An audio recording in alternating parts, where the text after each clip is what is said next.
кот лежит. Муха смотрит взад-вперед, никто мимо не идет.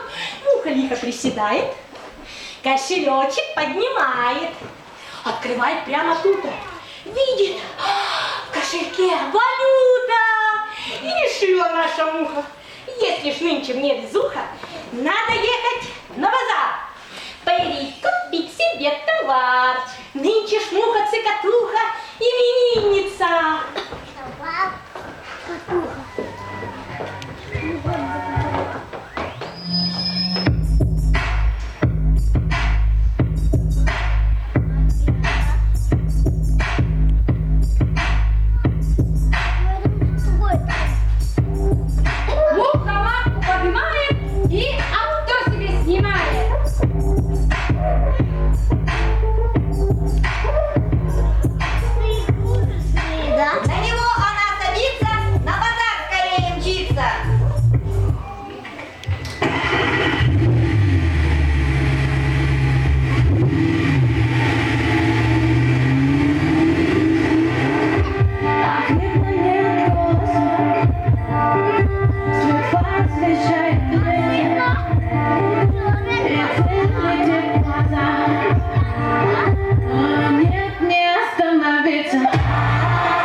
Далеко за 12, главное не оторваться. Далеко за 12 часов, и с нами здесь не надо слов. Уже давно ты без каблуков, руки в воздух вновь и вновь. Ночь сорвалась с цепи, тебя манят огни. Ночь далеко от тоски, звук романтический.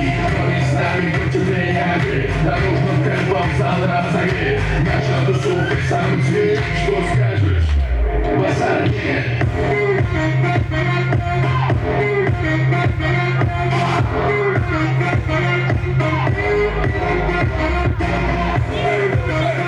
Смотрите, как вдруг прямо к ним ползет паук! Убегали, задрожали, завопили, побежали! Посмотрите,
должен ты на мне жениться.